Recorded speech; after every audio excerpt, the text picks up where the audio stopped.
Welcome to another episode of DD on the Spot. As always, I'm your host, Ryan Johnson. And before I get to our guests here today, I'd like to remind everyone that if you enjoy this content, to please give a like and subscribe down below. We'd greatly appreciate it. We have Alli Cole on the podcast. She's the Ironheart Classic Bikini Champion of 2017. She's also a 2018 nationally qualified bikini competitor. She's also the co-founder of Stand Out Apparel, and she's coming to us all the way from Colorado. But most importantly, she's our current guest. Alli, thank you so much for coming on the show. Thank you for having me. This is super exciting. We're great to have you on. And why don't you give us a little bit of a backstory on what inspired you to adapt that healthy and fit lifestyle and what motivated you to make that change? Sure, yeah.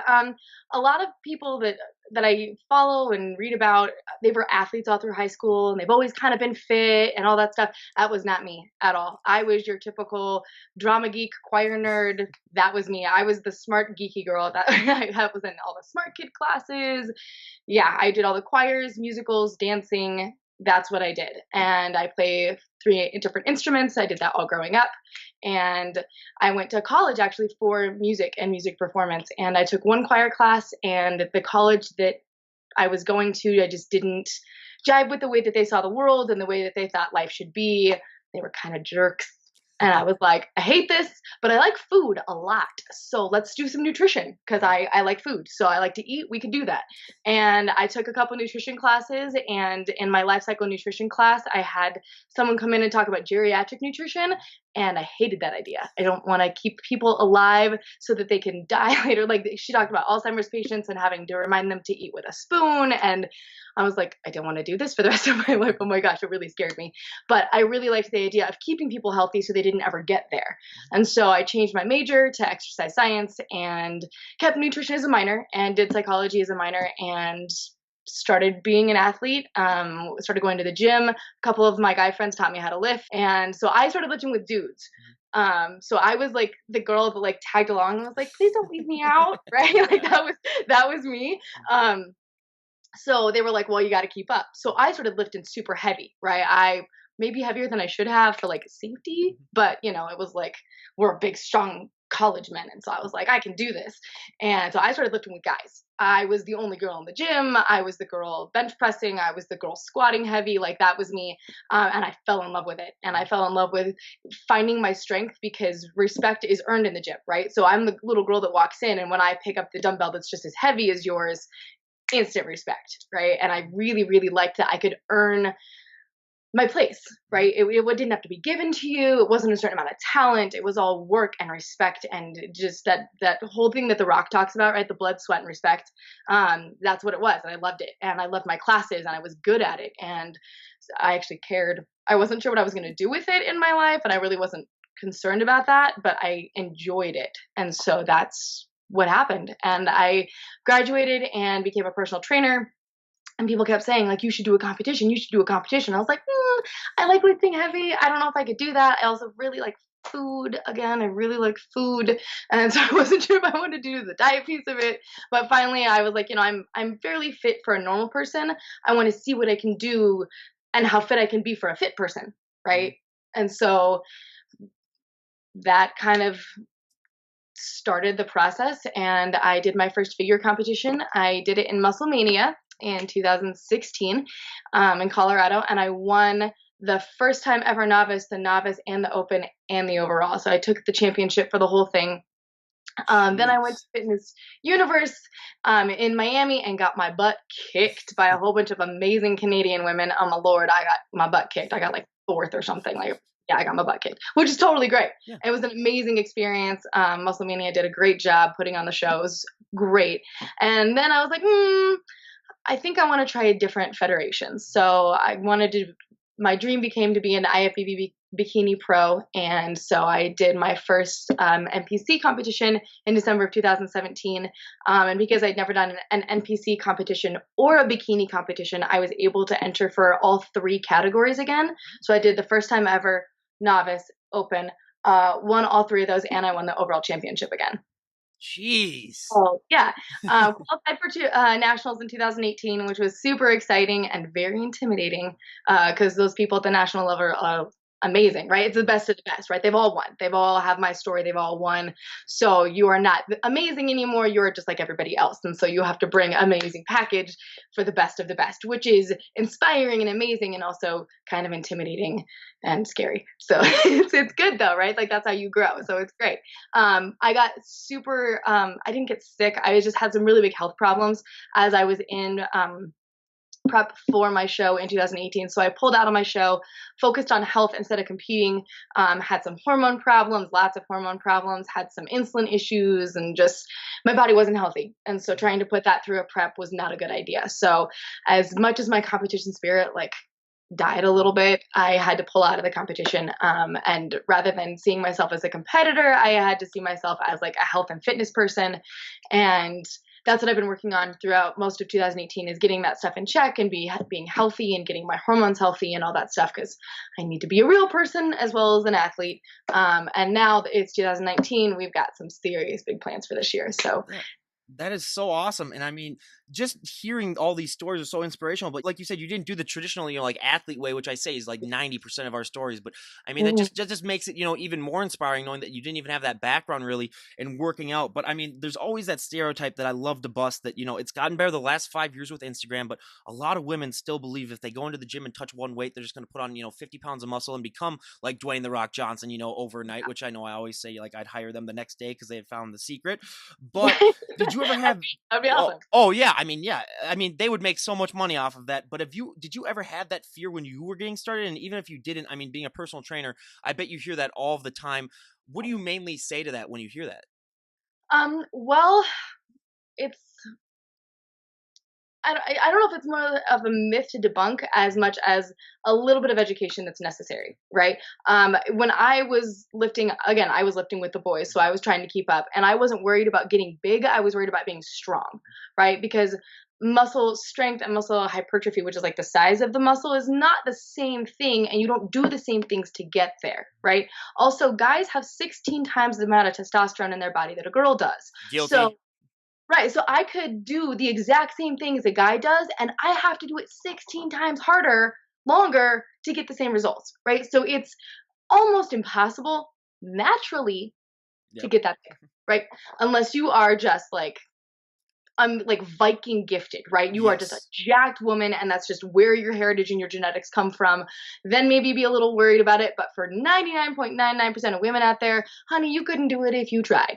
Yeah, I mean, I'm up in Minnesota where we do have a lot of, Scandinavian people, and some of the women, yeah, you can see that they're just like, especially like some of those CrossFitters too, where they're just like Icelandic, and you're like, good God, some of them could compete in a bodybuilding show right after they're done with their CrossFit shows because it's like, yeah, they're like those Northern European, just freak genetics where they're just all in shape, and they all look like they could be actresses and actors too. I mean, I get really mad.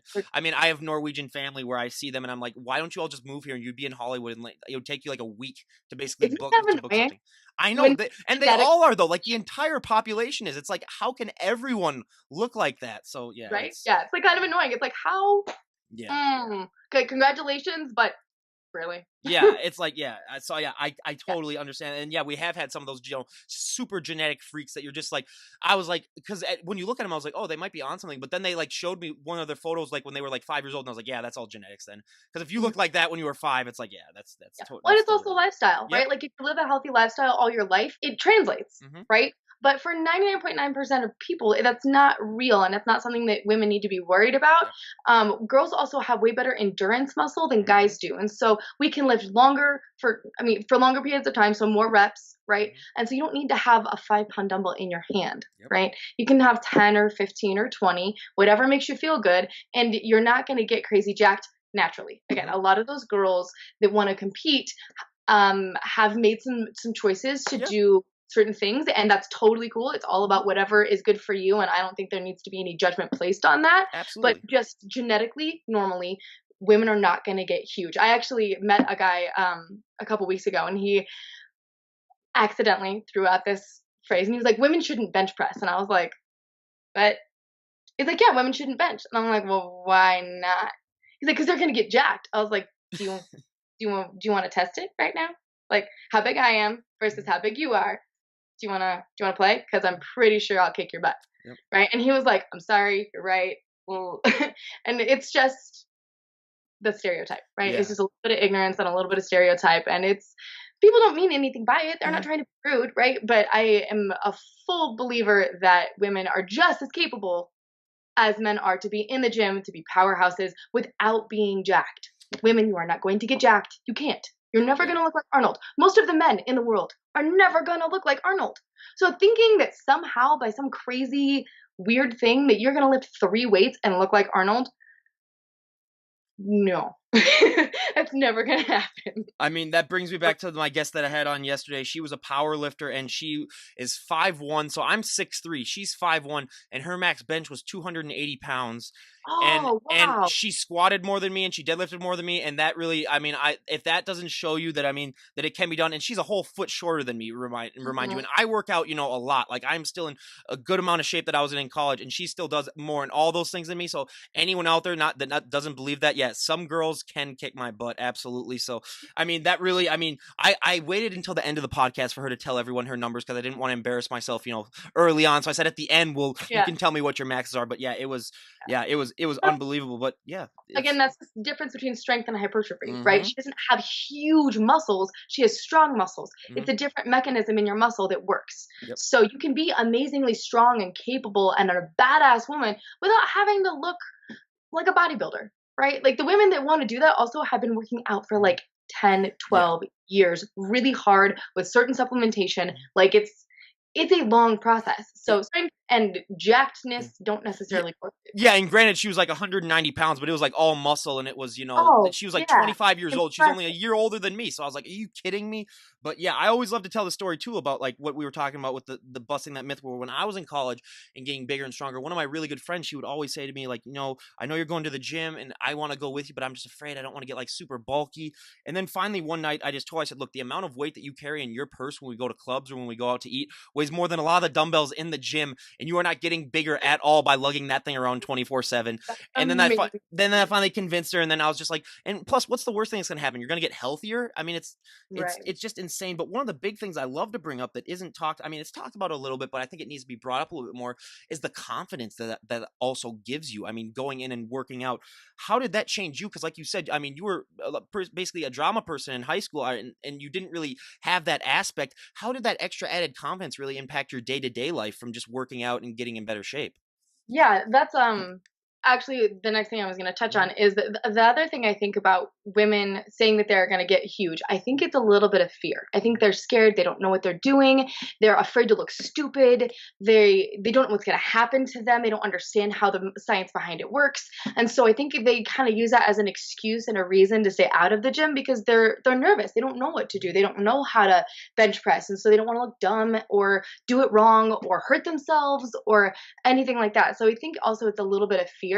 And yeah, the confidence builder was insanely huge. I mean, I got made fun of a lot when I was little for being fat, a lot. And I've never been fat, which is, mm, I don't know, Yeah. kids are weird, right? Mhm. Whatever. But I got made fun of a lot for being fat. And so I grew up kind of never thinking that I was very attractive or that I had very much to offer. And that kind of went all the way through high school and everything. So when I went into the gym, I wore baggy shorts and like cut off t-shirts. Like I seriously, again, dressed like a dude, right? I wasn't trying to get attention. I went in with no makeup on. I was the girl grunting and making weird faces, and because I didn't want the attention, I didn't think anything of it. I didn't care, right? That's not wasn't the mo.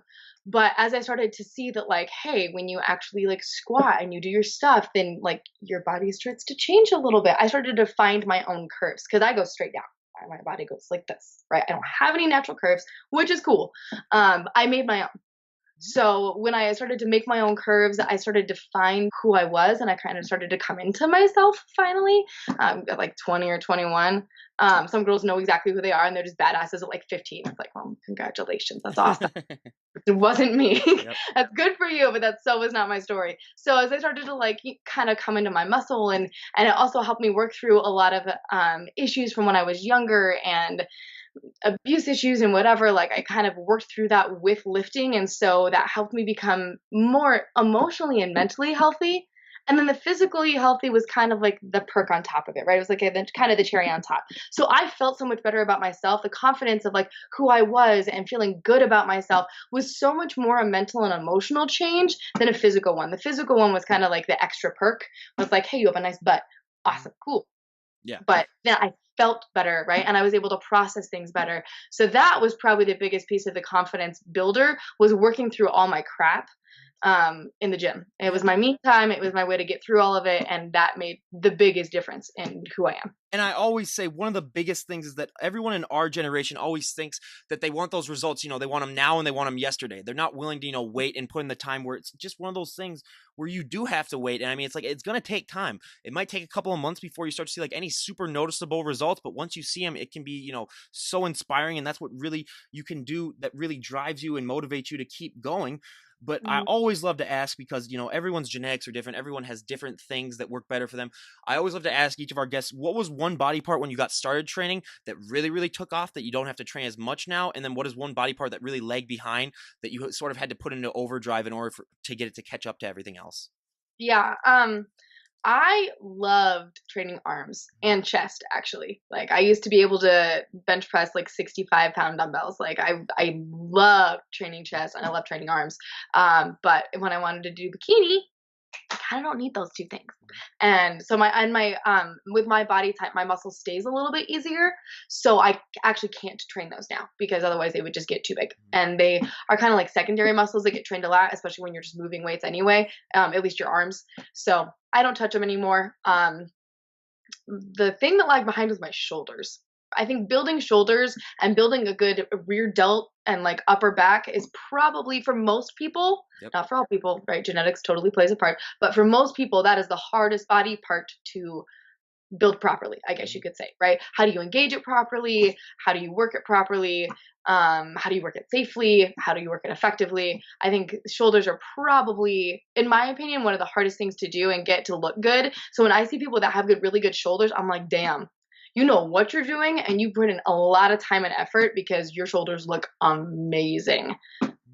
Yeah, I mean, shoulders by far, at least for women that we've had on the show, are by far probably our most popular answer. But I mean, for me, it's a little bit different. Like my back, I mean, I could train that once every 6 months and it would still look good. It's just one of those free things. But for me, I mean, being that tall, legs, I hate I hate my legs so much, and I hate training them. But yeah, I'm also one of those people just because I had that pitcher body where it was just supposed to be long and lean, where I have no calves at all. So whenever I see someone with really big calves, and I know that calves are one of those weird muscles where it's just 95% of the time it's just genetic.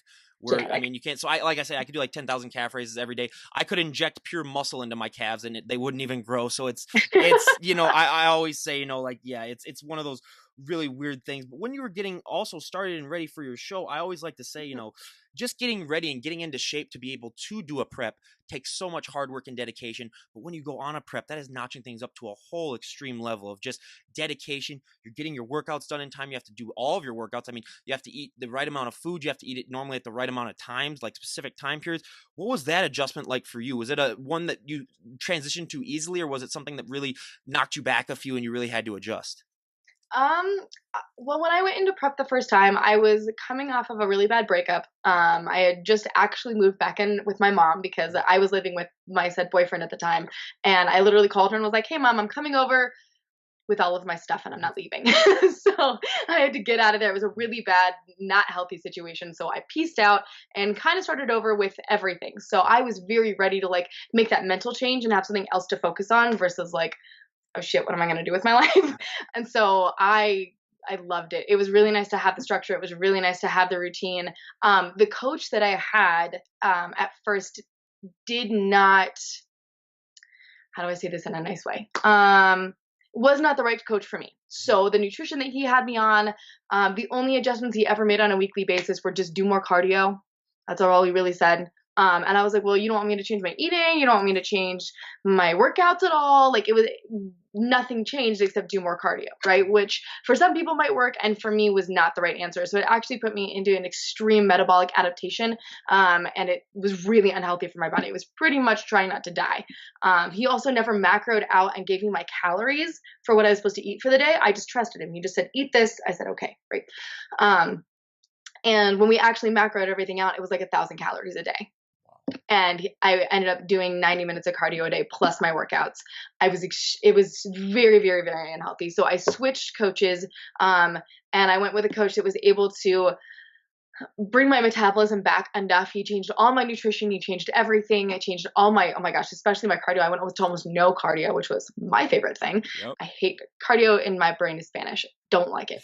I could lift until the cows come home. You give me a dance to do or a ball to chase. I got this. But you try to ask me to run a mile. Lord, I get halfway through that thing and I think I ran a marathon. And I'm like, I need my medal. I need to go home. I need a donut. Like, I hate running. I hate it. So doing that much cardio, when he took me down to he changed my cardio from steady state to just 15 minutes of HIIT cardio. So I did 10 all out sprints for 30 seconds a day. It took me 15 or 18 minutes, and that's all I did. So 90 minutes to 15 to 18 minutes. I thought he was a god. It was amazing. And changed my nutrition enough that I was able to kind of bring my metabolism back a little bit and changed my body. Oh my gosh, I lost 5 pounds in a week by changing that stuff, and just completely fixed it. I feel like it saved me health wise and for the show, so that I was able to win the show. But I really loved the amount of structure. I loved the focus. It was because again, the gym has always kind of been my me time. And so I just was able to focus and put my crazy heavy Rob Bailey music in and just kill some shit, right? It was pretty much what I was doing in the gym every day. I was super focused. I was super ready. The food can be really hard depending on your brain. It's such a mental game. It's not a physical game because broccoli is broccoli. It's not, it just is, right? And it's not a bad thing. It's eating a salad. People choose to eat salads all the time. When you have to eat a salad and you're required to eat a salad, that's when it changes, right? So it's so much more of a mental game than a physical game. For me, the workout part is the easy part, right? It's the physical exertion. That's totally fine. That's 2 hours, maybe 3, depending on your cardio in the gym, but your food's 24 hours a day, right? So I would have to tell myself, I want that and I can have that, but I choose not to have that, right? In reality, I can't have it. It's not on your plane. You can't have it. But I would tell myself, I could have it if I want to. I choose not to, right? And then when it got really bad, I was like, well, how about do you want to win? Do you want to be a loser because you had a cupcake? Yeah. Right. That's how I think of it. And I'm more of an intense person when it comes to that stuff, because I'm extremely competitive. You also, you live in your own body, right? So there's times where my coaches tell me to do one thing and my body's screaming for this, right? It's screaming for some red meat. It's screaming for a refeed, not a cheat meal, a refeed, not the same thing. But you have to listen to yourself, right? You live in your body all day long, every day. If you need something, you need to figure out a way to give it to your body, right? Depriving your body consistently for so long is also not healthy, right? There's a way to do it in a healthy way. And if you feel like I really need a freaking cupcake, right? There's a reason that you need it and you crave it. Talk to your coach, right? If you don't have a coach, talk to your friend or get a coach. In my opinion, you should not do a competition by yourself. You just shouldn't, not because you can't, but because it takes so much mental effort, especially in peak week. You need somebody else that has a third-party objective perspective to be able to help you with, especially that last week, right? I have enough nutrition and diet and training knowledge that I can pretty much do most of my own prep with a little bit of guidance. But those last couple weeks, Lord, if I didn't have my coach, I don't know what I would do. Yep. Yeah, we've heard so many horror stories of people that have tried to do it all by themselves, and then just all of the drama and all the troubles that they go through. So yeah, again, if I could recommend one thing in this whole podcast, it's definitely if you're going to compete, you definitely need a coach. But one of the things that is not talked about, at least difficulty wise, and has been really surprising for me since I started this podcast, is that for a lot of competitors, posing is the hardest thing for them. It's harder than their training. It's harder than their diet. I mean, posing is just one of those weird things that isn't talked about, where at least in the difficulty setting, because I always like to make the comparison, you can be a great driver, you can never be a perfect driver. You can be a great poser, you can never be a perfect poser. It's something that's always ever evolving. It's something that, you can get really, really good at, but you're always going to have to work on it, and you're never going to be perfect at it. How has your transition from posing been? Because, it's just such a weird enigma that a lot of people just don't understand how difficult it is for the competitors. What has your experience been like with posing? Yeah. It's hard. And the reason it's hard is because it's so much muscle memory, right? And you have to be able to find your muscles and flex them for an extended period of time with a smile on your face. Yep. That's the thing is you have to not look like you're in pain and sweating and shaking, and you have to look like it's totally normal, and it's not normal. But I started in figure, right? And I couldn't find my lats. I couldn't flex my lats. And so I would hug myself and bring my arms out and then put my arms down and try and keep my lats flexed. And so it was definitely a process to find your muscles to flex them on command, right? And so I learned obviously figure posing first. And then when I went into bikini, I was like, I love all you bikini girls. I totally had kind of a negative stigma towards bikini. I didn't really want to do bikini, but I knew in the NPC that figure wasn't for me in the NPC. I didn't want to go that route. So I was like, well, we'll try it, right? How hard could it be? Bikini posing is really freaking hard. It's so much harder than I thought. After my first posing session, I was like, oh my gosh, so much kudos to all you bikini girls out there because this is so much harder than I thought it was. I am so sorry for every negative thought I ever had about how easy it was for you guys to do your thing. It's so much harder than I thought it was going to be. So bikini posing is probably the hardest in my opinion. I mean, obviously besides bodybuilding and the actual routines, but for the actual standing there posing, it's hard. It's hard because you twist your body in this really unnatural, weird way. I have to make it look natural. And you have to have a little bit of sass too in it too. So you have to have your own flair to it too. So Right. it's not like Oh, just yeah. with the regular bodybuilders where they go out and they do like their mandatory poses, and then you kind of have to work it a little bit because they're also looking for that attitude and that behavior. Yeah, it's all stage presence and poise, right? It's almost like a beauty pageant with weights. Yeah. It's kind of what it is, right? So you have to have the stage presence, you have to have the poise, you have to make sure you don't trip in your heels. Which is my biggest thing. That's like my first thing out there. I'm like, Lord, don't let me fall, please. I just don't want to trip and fall on stage. That's anything else can happen as long as I don't fall, right? That miscongeniality moment where she like eats crap on the stage plays over and over in my head. I'm like, don't do that, you're good. So yeah, posing is hard because you have to, not only are you finding these muscles to flex them for an extended period of time, but you have to do it without a mirror. Every person on the planet works out in front of a mirror most of the time. Right? A lot of the time. You don't have a mirror on stage, right? So even when you're posing in the posing room and you have a mirror in front of you, you got to turn around. Because if you can't do it without a mirror, you can't do it on stage. Yep. You can't. And you have to have somebody, you need to videotape yourself. And it really is, it's so much, because it's muscle memory, right? It's all muscle memory that you have to feel and you can't see. That's why practice is so important. Because you have to feel it and you can't see it. So I actually, when I hit my poses in the mirror, I actually close my eyes and I try and focus on what's flexed, what's pinched, what hurts, what's relaxed. And I try and feel that.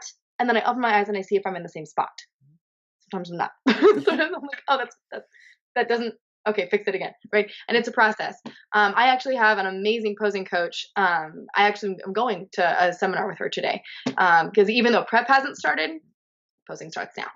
Because then it's easier, right? Yep. It's so horrible to start posing 2 weeks before your show. You're depleted, you're exhausted. You've already put in 10, 12, 14 weeks of your life.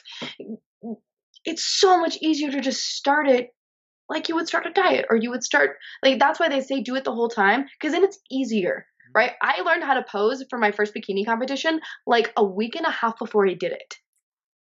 Wow. I don't suggest that. I don't suggest that. I was like 3 weeks out and I'm like, sure, let's pose. I have no idea what I'm doing. So that, and then it's stressful, right? Cause you're like, I look like shit. Cause you think it's easy. And then you're like, this isn't easy. You're like, I look stupid.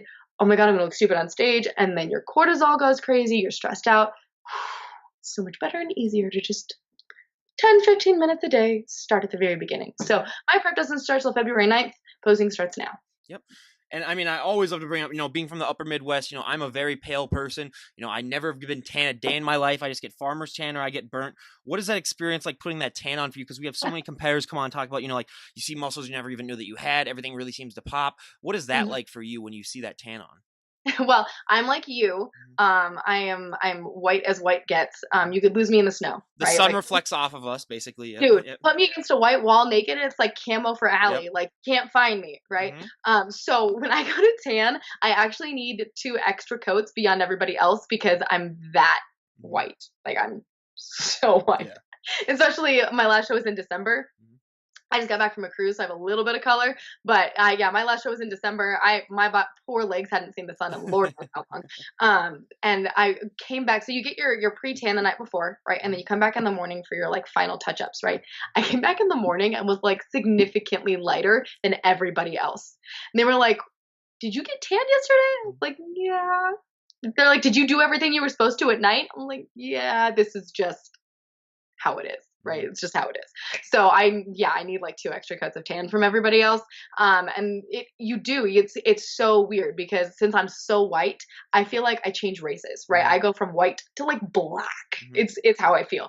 And so you get to see your abs and you get to see these defined cuts and everything that you don't usually get to see, but you're also depleted, right? You're also depleted, and then you fill up your muscles. So your muscles get tighter against your skin and you pull out the water, and everything changes, right? So it's kind of the combination of those 3 things is of loading right, doing your water right, and then the tan that kind of gives you that magical like oh effect. And by the way, when you see these people that look amazing in photo shoots and things like that, they don't look like that all the time.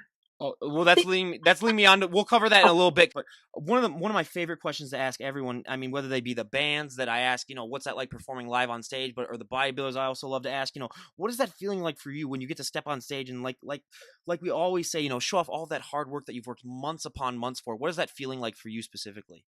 Yeah, I think that's the one thing that kind of plays in my favor is I was a drama geek, music nerd for such a long time. I had more stage experience than a lot of people do, I think, going into when there were only athletes, right? Performing on the field is way different than performing on a stage. And so I think that might be the only advantage that I had to being a super, super geek, is I've been on stage under lights in front of an audience where everybody's just like looking at you being like, please don't suck, right? I love it. It goes really fast. And so a lot of times you don't realize what you're doing, which is again why the muscle memory is so important, right? Because you don't have time to think about it. You have to just do it because you only have 20 seconds probably, right? I love it. The second that I'm super, super nervous backstage, right? I've got the shakes, I've got the jitters, I can't sit still. I'm really nervous. My heart's going crazy. The second I walk out on that stage, it's like, and you just do it, right? Because you've worked your ass off for 16 weeks, right? The work is over, the stress is over, you've done everything you can do, and at this point, it's time to just have some fun, right? There's so many girls I meet backstage that are so nervous and they're so stressed. I'm like, whew, there's nothing you can do, sweetie. What you've got is what you've got right now. You worked really hard for this. You should be proud of this because you are more fit and in a better shape than 99% of the population will ever be. So be proud of that. And now it's time to just enjoy it. Go have some fun, enjoy it, rock the crap out of that stage, rock it like you know you got it, and just have some fun because what you've got is what you've got. And you've worked hard for it, so be proud of it. And I mean, I couldn't agree more. And what is your go-to post-show meal? So many donuts. So many donuts. My fiance and I actually met in the gym over a Pop-Tart on the promise of a donut date that we never went to, but he also competes. And so we always go around and get the gourmet donuts around Denver. And there's actually a muffin place that has better muffins than most people have donuts. So we get those too. And so we bring, I think the last time we brought 4 boxes of donuts and muffins to the show. And, you share them with everybody because they're amazing. But yeah, donuts is definitely the thing. And then a huge, fat, juicy burger. Yeah.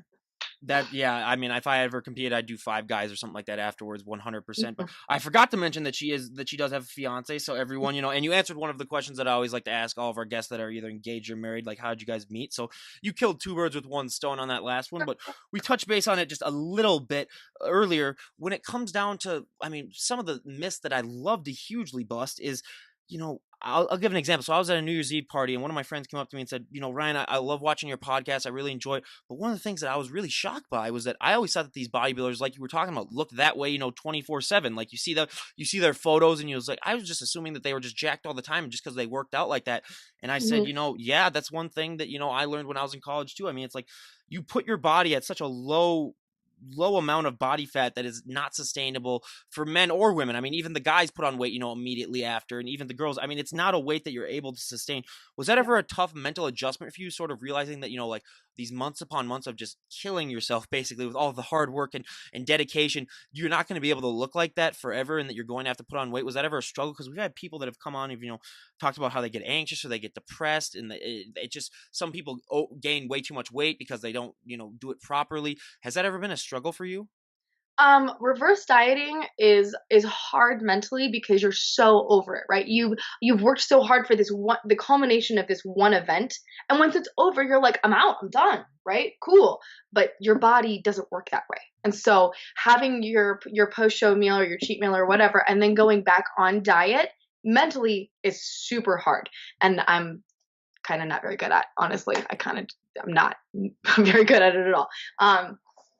My fiance is lean all the damn time. All the time. It's really annoying. He can eat a box of donuts and he wakes up with abs. It's super annoying, but that's his body type, right? Which I enjoy to look at and I'm excited to have children with, but it also really annoys me because I have to watch him eat donuts and I don't get any. Yep. So it's post show is hard, and it's really important to understand that your body is made for different things at different points in time, right? Off season, you need a surplus of calories to gain any kind of muscle, right? To make any kind of progress, you have to do that, right? Then you go into prep, and then it's cutting season. There's no more muscle building. You're actually going to lose a little bit of muscle, and then it's time to get lean. And so your body's made for different things at different times, and there's an ebb and flow, and loving your body at every point in that process is super important. And as a girl, it's really hard because when you put on that little bit of fat and you pose and you got this little bit here, you're like, well, shit, like really, right? And it's hard. And that's where body dysmorphia can come into play. It's not guaranteed. Not everybody gets it, but it can come into play. It's just the normal, especially for girls, we're really, really self-critical. We are. Like, it's just welcome to our culture, unfortunately. It's really easy to be critical of ourselves. And so loving your body at every point in time and finding the pieces that you love about your body beyond how it looks, right? How strong it is, how effective it is, the things it can do, that is way more important than how it looks all the time. Right. And then that keeps you in the proper mental space, because FYI, girls, guys don't care. Guys don't care. And guys get super fat in off season. Oh my gosh. They're like, burgers. I got my burger. Right. They don't care. Right. They'll get super fat, and then they work really hard to get it all off, but they don't care about having a couple extra pounds because they know the point of it. Right. And also, ladies, you are all so beautiful. So beautiful, that stop being so hard on yourself, because I guarantee you are the most critical person anybody is ever going to see you as. Like, you are more critical of yourself than anybody else will ever be. Love yourself a little bit, because everybody else, I guarantee you, with that little bit of confidence turned up, everybody else is going to love you too. So enjoy your body for what it can do and the point of the process that it's in right now, whether you've just had a kid, whether you're prepping for a competition, whether you're losing weight, whatever it is. Love your body, because your body is amazing and can do things that most other bodies can't do. So that's way more important than the way it looks all the time. Just be nice to yourself. Well, yeah, and I mean, you're preaching to the choir with that one. I mean, 100% agree with you.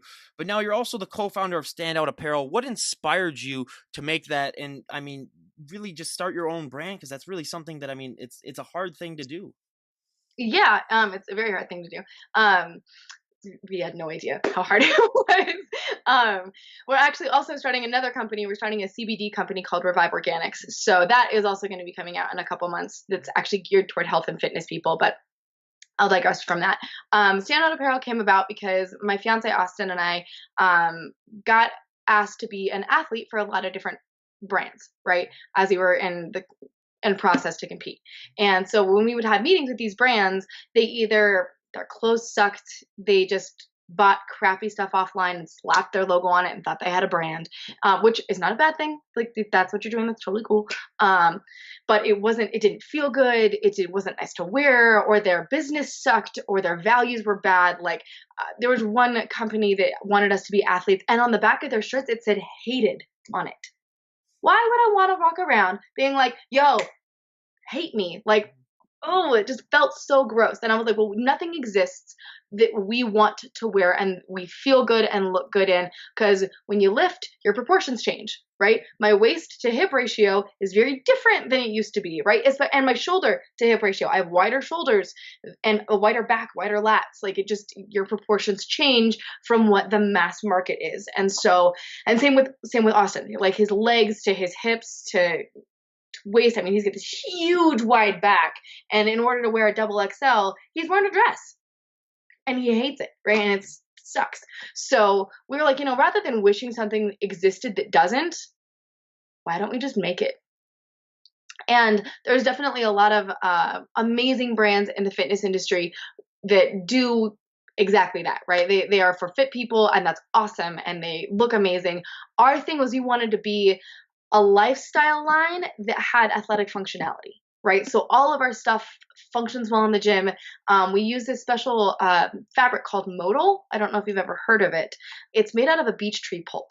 So it's super eco-friendly, it's environmentally sustainable, and it is the most amazing fabric you've ever put on your body. It feels it feels like butter on your skin. And everybody that's tried on our stuff is like, oh my God, you can't have this back, right? I'm like, no, I need it back, but you can buy it in a minute. It's amazing. It's the most amazing fabric I've ever come across. It's naturally antimicrobial. It keeps you cooler. Oh my gosh, it's the most amazing fabric. And so we're using that fabric. It clings in all the right places and hangs in all the right places, hides the things you want to hide, shows off the things you want to show off. And we've actually made all of our patterns from scratch. So everything we've done is custom. Everything we've done is fitted to a certain way on purpose. We didn't buy our clothes or just get a pattern from our manufacturer. We've made everything custom with a pattern maker. We've done stuff with designers. We've made our own tech packs. We've gone through the whole process of everything. We've picked out everything from zippers to fabrics. All of our fabric comes from Italy, so it's the highest grade fabric you can get. Everything is made right here in Colorado, so there's no Chinese stuff. Not that that's bad, but it has a negative stigma to it. Everything's made right here in Colorado. Our manufacturer is freaking amazing, and everything should be available and up and running come like middle of April to beginning of May, just depending on how long the production takes. But we've got, I've coined them as jogies. Everybody thinks they're jeggings, and they're not, because they're actually yoga pants that look like jeans. So I'm in the gym working out, and people think I'm wearing jeans, and I have fully functional yoga pants on, and it's awesome because then I get to look like a real person and be super comfortable, right? When you have to go to the family functions or a night out or whatever, ladies, I don't know if you feel me or not, but I hate jeans. I hate them. I hate them. And these look like jeans, and they feel like yoga pants, and they are yoga pants. They're amazing. And so we've supplemented them all. They look great. So we'll have the girls line and the guys line hopefully completely ready in May, but it's taken almost 3 years to do. We went to Bangladesh. We talked to people from China. We did totally go that route and like look at all that stuff because it's cheap. And people are like, well, if you can do it, just do it from China because it's so cheap. And we talked to some amazing manufacturers. They just didn't quite jibe with what we were going for, because one of our big values is the eco-friendly and sustainable aspect of it, right? Because we believe in spreading the love and leaving the world a little bit better than we found it. And you can't do that when you spend a whole bunch of time putting crap into the air, having things come over on a boat from China. And so there's a lot of things that just are not eco-friendly with that. And so they just didn't jive with our values. So everything comes over on a plane from Italy, as eco-friendly as we can possibly have. And then is made right here in Colorado. So after a lot of time, a lot of money, a lot of effort, we're finally almost ready to release, and we're so stoked about it. That's awesome, and definitely let us know when that gets released, and I'll definitely give it a plug on here. But for anyone out there who's thinking about starting their own business or making their own brand, what is the best piece of advice you have for them so that they're able to be successful in that endeavor? Don't ever give up. It's going to take more time than you think. It's going to take more money than you planned on. It's going to give you twists and turns that you didn't think was going to happen. Like, we went to Bangladesh because that's where we were originally going to do everything. And we got promises from the manufacturer and certain prices and all this stuff. And we got there and everything changed. We spent thousands of dollars on plane tickets. We spent all this time to be able to get, it took 30 hours to get to where we went to Chittagong, Bangladesh. And the manufacturer we were working with is an amazing outerwear manufacturer. They do like snowboarding clothes and jackets, and they had never done a fitness apparel line. And so it was a new thing for them, and they wanted us to pay like they had been doing it for a really long time. And so everything changed. Our minimums changed, our cost per garment changed. And so we felt kind of like we wasted our time and money, but also it was a really good learning experience because we got a hands-on piece of it that we had never seen before. I will say that their factory was amazing and clean and beautiful and great, right? I mean, really busted a lot of the stigmas and myths of like Asian manufacturing, right? Like made in Asia, right? It was an amazing facility. They changed everything on us. And so we kind of went back to the drawing board and we're like, what do we do? Right. And so it's going to take more time than you think. Don't give up. That passion is really on your heart, it doesn't matter how long it takes because the time is going to pass anyway. And if you give up on it, you're going to hate yourself later. Austin always says, he's like, there was somebody who started a clothing line before us and was successful. Somebody's going to start a clothing line after us and be successful. So who in the world says that we can't start our clothing line and still be successful? People are like, oh, it's really hard. Duh. Not to be rude, but duh. Life is hard. Everything you ever do is hard. If everything you do ever do is easy, your life is going to be unremarkable and you're never going to do anything, right? Just because it's hard doesn't mean it's not possible. And if it is hard, then when you do it, it's that much more awesome because you did it, even though it was hard. So just don't give up. And if you get to the point where you need help, find the people that are going to be in your corner and encourage you and tell you not to quit. I have the most amazing tribe of people and strong, badass women that would never, ever let me quit, even if I tried, right? Like you need those people around you. And Austin is the biggest thing, right? When one of us gets down, the other one's like, pull yourself up by your bootstraps. We got shit to do, right? Like you don't have time for this crap. So it's surround yourself with the right people and don't ever give up because if it's really on your heart, you can do anything you want. I completely agree with that 100%. Again, everyone go check out their stuff. I'll leave a link down below when it gets released and I'll give a shout out. But now we go to our audience favorite, my personal favorite part of the podcast, a little questionnaire where I'll ask Alli here about a dozen or so questions I ask all of our health and fitness guests and see how her answers stack up to everyone else. So for our first question, what is your go-to workout song at the moment? Oh man, Venom by Eminem. That's a good one. So we got Venom by Eminem is on the board. But now, out of all the celebrities on the planet, if you could work out with any celebrity, who would it be? Ooh, that's a good one. The Rock. Yeah. The Rock. By far our most popular answer. I mean, yeah. He's 95%. But now, out of all the celebrities on the planet, if you could train any celebrity, who would it be? If I could train any celebrity, like if I could like do a workout and try and kick their butt? Or be like their personal trainer. Oh, who do I really like? Can I just say that you remind me, you look like and you sound just like Olivia Wilde. Do I really? Yeah, I thought you sounded just like her when she came out. I was like, oh God, she sounds just like Olivia Wilde. That's what I thought, yeah, personally. Oh, thanks. That's an awesome compliment. One that I could train, I don't know. There's so many celebrities that I respect and really like. I mean, it would be really cool to even just work out with like J-Lo or somebody like that just has been able to be fit for so long, Jennifer Aniston, and to be able to like more than train them, like hang out with them and talk to them, right? Like they just are such strong, amazing women that have accomplished so much in their lives. Like I would probably train them just to be like, can I be your rent-a-friend for an hour? Like, I just want to hang out with you. I just want to hang out. Yeah, absolutely. And what is one item that you always need to have in your fridge? Ooh, one item I always need to have in my fridge. This is going to sound kind of gross. It's called protein nut milk. It sounds super dirty. But it's cashew milk and almond milk combined. And so it's got 10 grams of protein per serving. It's my favorite thing to put in my protein shakes. If I have cereal, I put it in the cereal. I put it in my oatmeal. I love it. Yeah. I put it in my coffee in the morning. It's my favorite thing. Yeah, so we got that on the board finally. So out of all the people that follow you on Instagram, what would be one thing that you think they'd be surprised to know about you if they met you in person? I used to ride horses. Ooh. I grew up riding horses. I grew up with horses. I think that's where a lot of my work ethic comes from. Because when I was 11 or 12, you have to feed the horses before you feed yourself. And so when there's 3 feet of snow on the ground in the mountains in Colorado, my dad hands me a shovel and says, good luck, don't be late for school. And that's what she did. So Yeah, I grew up riding horses all over the mountains and making sure that they didn't die. Yeah, that's awesome. And I mean, yeah, I had a well, my great aunt has had a farm that had some horses on it. So yeah, I remember going there and just hanging out with them. Yeah, I mean, horses are just a delight to be around. I mean, I Uh, absolutely enjoyed it. and Now, what is one thing that you would change about the sport of bodybuilding if you had the all-knowing power to do so?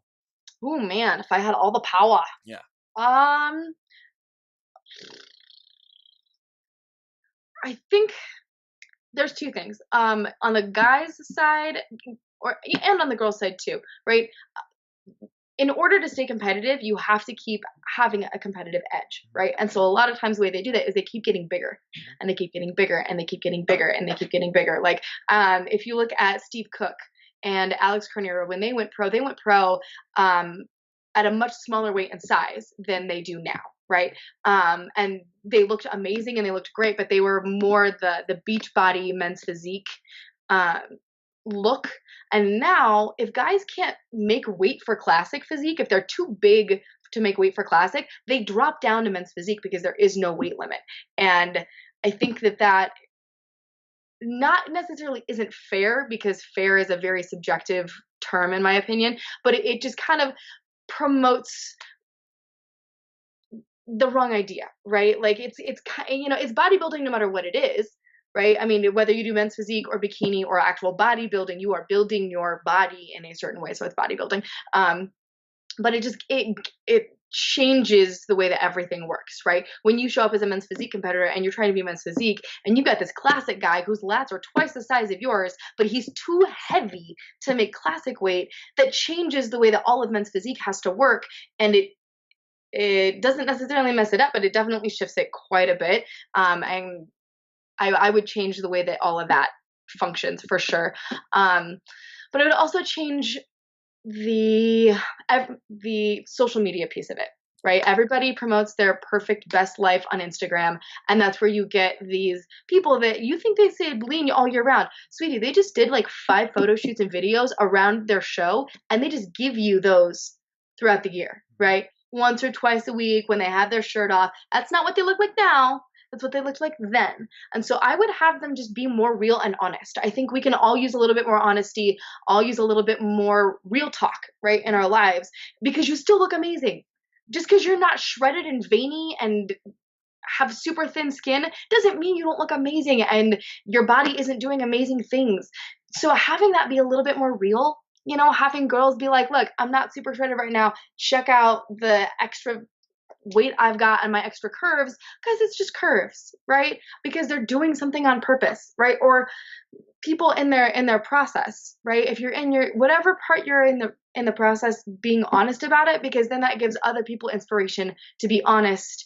And especially with the magazines and so much of that cultural pressure to be a certain way, I think we could all just use a little more authenticity Yeah. in I our mean, lives.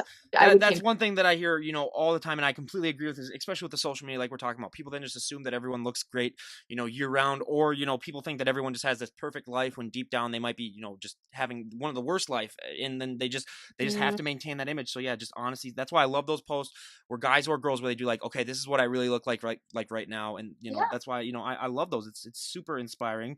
But now, what was the last TV show that you binge watched? You. You. Oh. Yeah, it's a Netflix TV show. It's Oh yeah, I've actually heard about that. Yeah. amazing. Oh my gosh, it's amazing And and now, crazy. yeah. Oh well, yeah. Oh, is that the one with Jonah Hill and I don't know. what's her name? I don't know the actors, Oh, but okay. he likes this girl, and Oh yeah, now I know what you're talking about. Yeah, the one where he becomes like a stalker because he meets her in a library.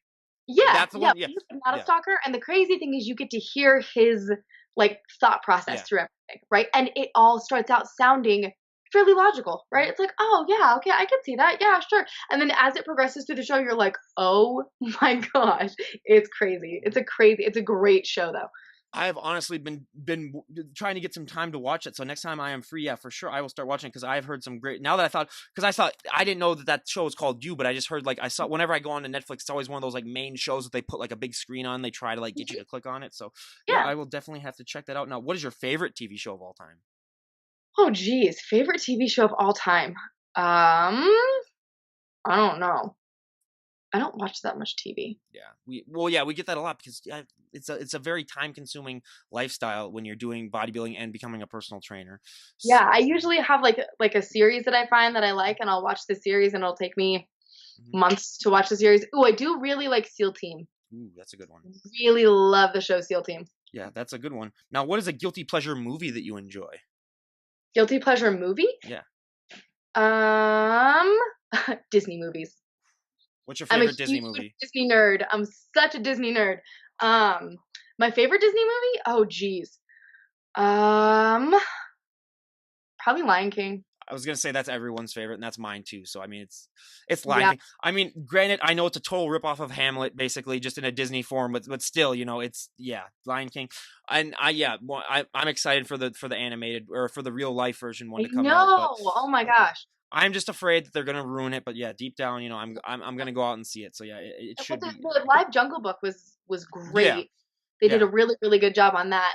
And then they've got that new Dumbo that's coming out yeah, in February, which looks like just a tearjerker and yeah, like the most sentimental, heartfelt movie ever. yeah, yeah. So yeah, I hope that those movies do great. But now, what is your favorite fashion trend of all time and least favorite fashion trend of all time? Fashion trend. Leggings becoming pants. Yes. I love it.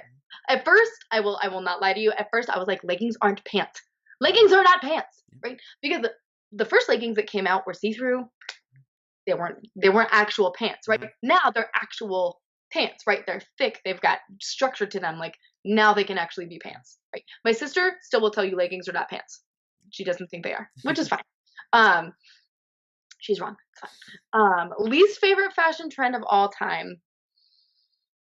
Hmm. Mullets are pretty bad. Mullets are pretty bad. Yeah.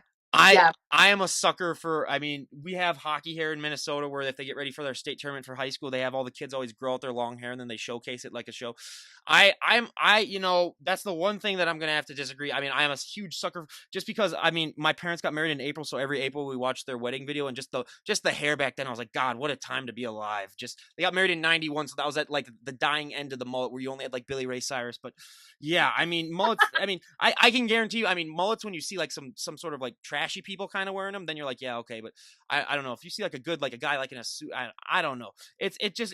I mean, I could never grow one myself, but yeah, it's one of those staples from just a different time period. But now, if you could go back for our last question in the questionnaire, if you could go back in time and talk to the 18-year-old version of yourself, what would be the best piece of advice you would give her? Wow, the 18-year-old version of myself. Um, Love yourself because you're awesome. No matter what anybody else says. I got made fun of a lot and like bullied a lot when I was a kid, like bad.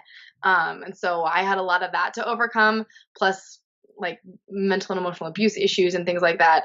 So those things like used to come up and really affect me, affected my relationships. Um, but yeah, love yourself because you're awesome. And all of the dreams and plans on your heart are real and you need to do them. Because I had so many people be like, well, you need to get a real job, right? When are you going to get a real job? When are you going to settle down? When are you going to figure it out? And I'm the oldest of three, and both of my siblings beat me to the altar. So they both got married before me, right? And I would have older relatives in the best intention ever be like, "Oh, honey, it's gonna be okay. You're gonna find your person. You still have time. It's not like it used to be." And I'm like, "Do I look like something's wrong with me? Like what? Yeah. Right?" And I'm 29 and now getting married to the man of my dreams and the most amazing dude on the planet. And in my opinion, I win.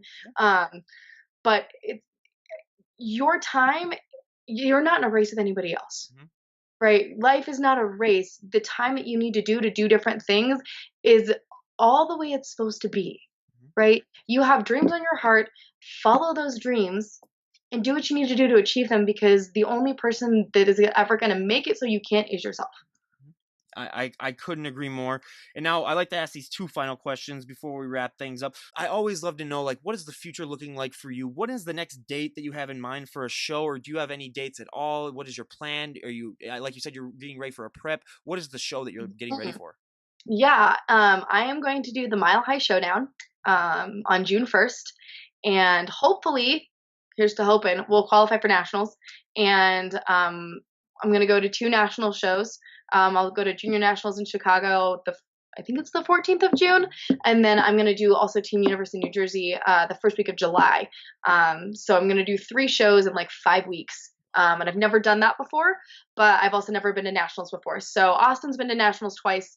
I've never been before, so we're gonna kind of see what we can do in that span of time. And then after that, it's kind of like wedding season. So I've got so many wedding things going on that like that's kind of the really big thing we're gearing up for, and the really big hoorah. And then I get to get married. So then it's over. Then I don't care. Yeah, and that's awesome, and we wish you all the best of the world in all those competitions. Now, lastly, is there Yeah. anyone that you would like to give a shout out to? Shout outs. Let's see. Of course. I know I've talked about my posing coach. My posing coach is Ashley Janelle. She is amazing. She's a bikini Olympian. She's going to the Arnold in a few weeks. Just the best hearted person ever. Super sweet. Even with all of the notoriety that she's gained, she is super humble and just a very real person. She's awesome. My coach is Alan Watkins. We call him Waddy. He does Team Tried and True. He's been in the game since 1990. 1991, I think. Best coach I've ever seen. He has so much knowledge.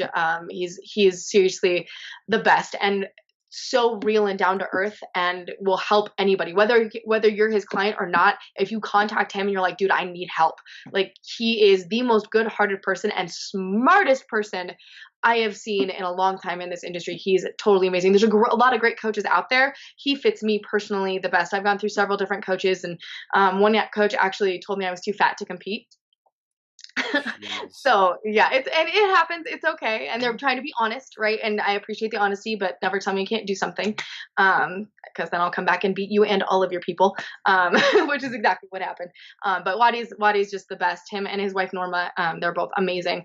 Um, yeah, I think those are the two people that like really, and he does all my diet stuff. He does everything, and he's the one that's helped me a lot through this process of like getting healthy.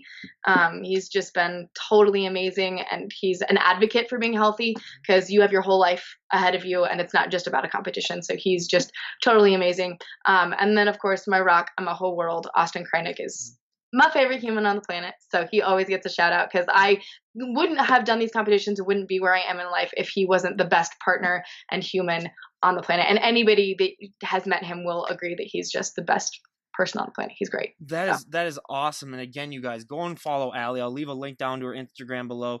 I mean, just looking at some of her photos will inspire you to get off the couch and stop eating those Twinkies and go to the gym.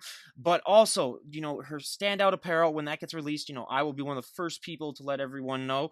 And also, I mean, just thank you so much for coming on and sharing your story. I mean, I really, really appreciate it. I mean, I love having our guests come on and just really just share what they do, because with Instagram you're not really able to hear the why of why someone did it, as opposed to just yeah. seeing what they're doing with it. So again, thank you so much for coming on. And you guys, Alli Cole, again, leave all the links down below. And this is Ryan Johnson, DD on the spot, signing out. Have a great day, everyone. Bye. Thank you.